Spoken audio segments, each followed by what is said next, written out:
సంక్రాంతికి తెలుగు రాష్ట్రాల మధ్య పలు ప్రధాన రైళ్లకు ఇప్పటికే రిజర్వేషన్లు పూర్తయ్యాయి.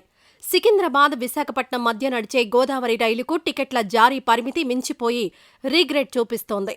ప్రధానంగా ఈ రెండు స్టేషన్ల మధ్య నడిచే 2 వందే భారత్ రైళ్లలో ఉదయం పూట రైలుకు టికెట్లు అందుబాటులో ఉండగా సాయంత్రం రైలుకు వెయిటింగ్ లిస్టు జాబితా చూపిస్తోంది.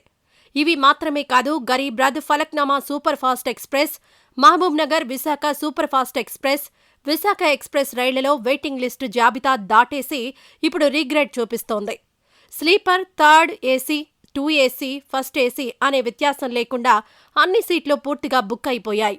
అదే రోజు ఉదయం పూట బయలుదేరే జన్మభూమి, కోనార్క్, ఈస్ట్ కోస్ట్ ఎక్స్ప్రెస్ రైళ్లకు మాత్రం ఇంకా వెయిటింగ్ లిస్ట్ చూపిస్తోంది. జనవరి 13, 14, 15 తేదీల్లో ఈసారి భోగి, సంక్రాంతి, కనుమ పండుగలొస్తున్నాయి.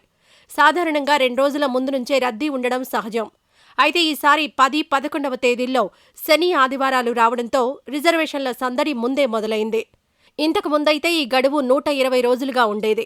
రైల్వే శాఖ తాజాగా ఈ గడువును తగ్గించింది. దాని ప్రకారం జనవరి 10వ తేదీకి, నవంబర్ 11వ తేదీన, 11వ తేదీకి నవంబర్ 12కి, 12వ తేదీకి నవంబర్ 13వ తేదీన రిజర్వేషన్ విండో తెరుచుకోనుంది. ఉదయం 8 గంటలకే ముందస్తు రిజర్వేషన్ టికెట్ విండో ఓపెన్ అవుతున్న విషయాన్ని అధికారులు గుర్తు చేస్తున్నారు.